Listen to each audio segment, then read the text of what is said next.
Hey guys, Thunder E here, and we are back with another professional camera review of the Huawei P30 Pro. And I'm sorry it's taking this long to do this video. Just blame me, not Marian here.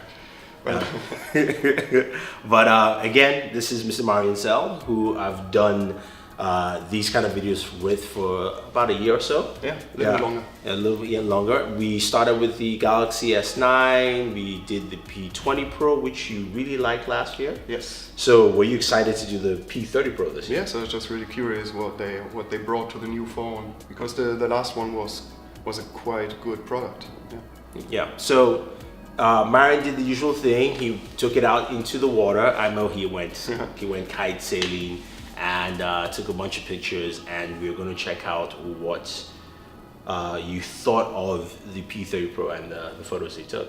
Let's do it. All right. Here we go. We're starting this time with the portrait mode. So usually, maybe you remember, I have a little mixed relationship with the portrait mode, and most of the times I'm not a big fan of this mode. But here on this phone, for the first time, it felt like it's pretty well achieved actually. So the phone has 4 lenses on the back side. There's a wide angle, a regular lens, and the tele-lens, which is periscopic. And there is a Z lens, that is the lens that's dedicated to calculating the depth of the portrait mode shots. So in this particular case, you see the image of my friend Tabish. He's obviously sharp, and the lines of his kite are getting more and more unsharp towards the horizon, which is really nice. As usual, foreground pretty sharp, but that's okay. The corners around him are, for the first time actually, I think are really blending into the background in a nice manner. So there are a few digital artifacts, but that seems to be acceptable. Generally, it's a pretty well achieved portrait mode.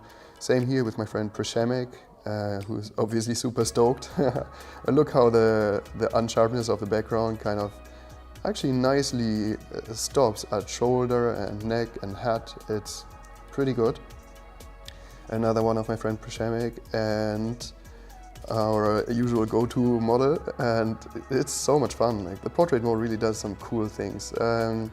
I, for the first time, think that it's fun to play with this mode. And here we're comparing a RAW file to a JPEG in a backlit environment. And I remember in particular how the iPhone X as well as the Samsung did a really good job at backlit environments. I think the iPhone was actually my favorite.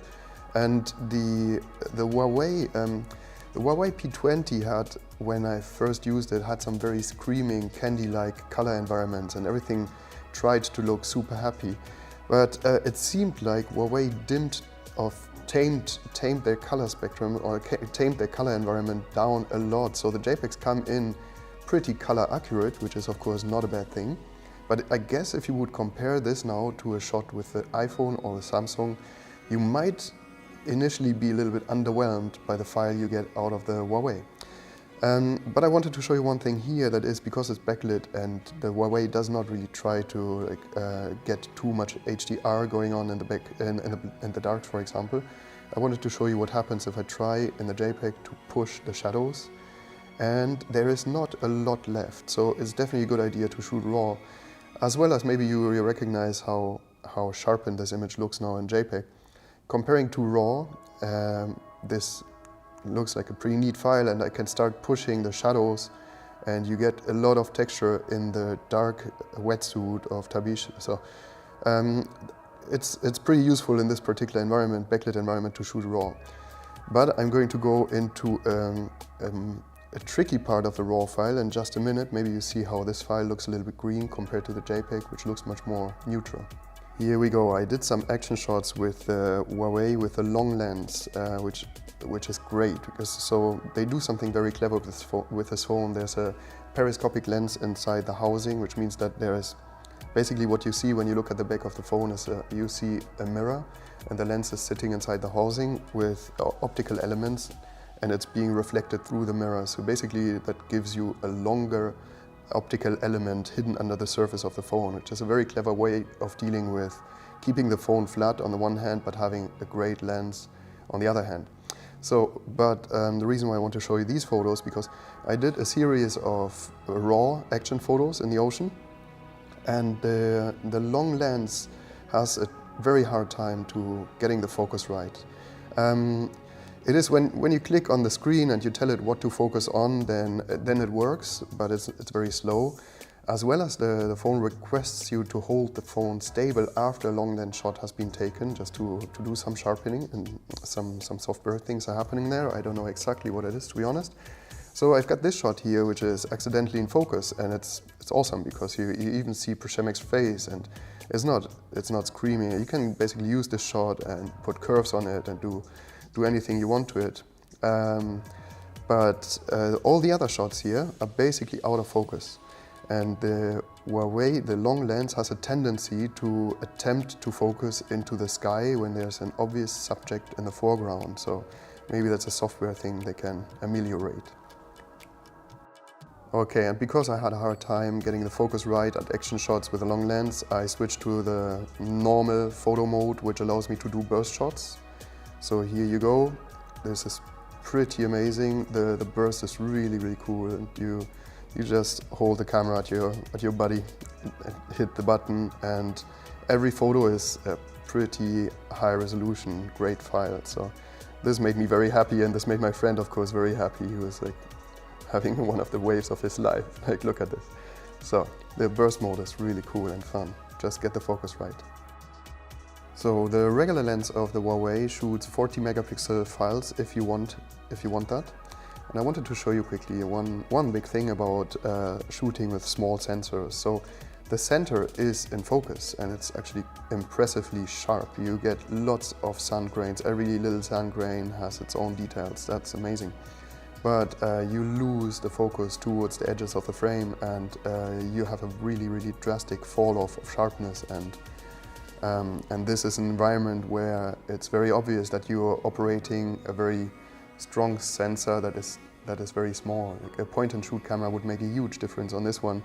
It would be much, much sharper towards the edges. But well, on the other hand, maybe when you're in a sandstorm at the beach, you don't want to carry a nice point-and-shoot camera around with you, so therefore I'm glad that I had a Huawei on me. And finally, and probably very important, is the night mode, because it's quite impressive what you can do with this camera. Samsung and Google are also working on their night modes, so this is like a big trend, and for a good reason, because I am very impressed what you can do with this phone when you're just walking through the streets at night, or when you're in a bar or in a dark place. Typically, if you try to take photos like this, you would probably need to bring a tripod, and you have to put my DSLR, for example. I would have to put it down, I would have to put it on the tripod and then shoot a 10-second exposure. And you do these photos with the Huawei just out of your hand, and it's really amazing. Suddenly walking through a street at night really changes your way of looking at things, because it enables you, this phone enables you to do scans of your environment, which this phone is basically better than my professional cameras at taking quick snapshots at night. And that's because there's a lot of artificial intelligence thinking about whatever you're doing. I think that this phone is a little bit less exaggerated in the night shot environment than the Google phone, for example, which for my perception destroyed the mood a little bit of the scene you're taking a photo of. The Huawei does a little bit better job here. Nonetheless, you get a lot of funky environments. Like, for example, maybe you recognize here there's this spongy area which has neither a focus nor a real color to it. It's just like a washed out noise. But then on the other hand, you get green leaves at night. It's pretty amazing. I'm blown away, actually. This is something that's really fun to play with. I wanted to show you this shot here, though. This is the night shot, and in comparison, this is a regular JPEG. So the regular JPEG shot at 1250 ISO still is pretty good, and here it is with all the shadows pushed. Let's look at this area here, for example, and in comparison to the night shot. So the night shot has a lot of noise, and there's a lot of calculation happening inside the phone to make the noise less apparent. It's probably blurred out a little bit. In the JPEG, at least this area, which is only shadow, has a very neutral color tone to it, which is a little bit nicer. But well, depending on what you want to use these images for, the night mode is really fun to play with, and definitely great files to send to your friends, or like to do quick snapshots outside on the street with your friends. There's a decent amount of detail to it, but it stops looking like a real photograph. It looks a little bit more like a painting to my eyes. So what else did you like? Actually, so we've tested two phones that also had wide-angle lenses as of right now, or even ultra-wide-angle. And as of right now, those lenses were relying on a small f-stop to cover the whole depth of field instead of having active focus. Okay. The Huawei actually has a focusing wide-angle lens. So the quality of the files is going to turn out a little bit better than on a phone that just relies on a small f-stop to cover the whole depth of field. So you can even like isolate with a wide angle lens, you can even isolate an object in the foreground from a slightly more blurry background, and that's actually pretty neat. And the other thing that I really liked was that the phone, if you were taking photos on a long lens, like in my case I was standing in the water, kite surfer's coming, I'm taking photos and then I'm waiting for a minute. The phone falls asleep, and when I wake it up, it goes instantly back to the previously used mode, which is very useful, because you don't have to like go through your camera whenever the action is coming back at you. You're just ready. That's great. One big advantage to the Samsung I want to say is that it also has the round edges. So when I was holding the Samsung in my hand, my fingertips always interfered with whatever I remember that. I was trying to do. So sometimes it switched modes for me. The Huawei doesn't do this, so that's a big benefit for me at least. Great thing about this phone is the lenses. There's like a long lens inside, which is really, really strong, and it's lying inside the body of the phone sideways, and then there's the mirror to reflect the light. So the phone remains very flat, but still has optical elements to a long lens, which is great. Then there is a wide-angle lens, which is always fun to play with.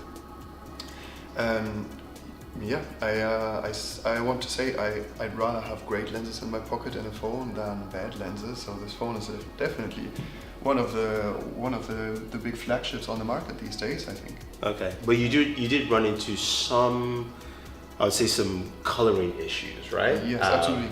So the interesting thing is the regular lens, the normal lens, uses a RYYB sensor, so it doesn't have a green.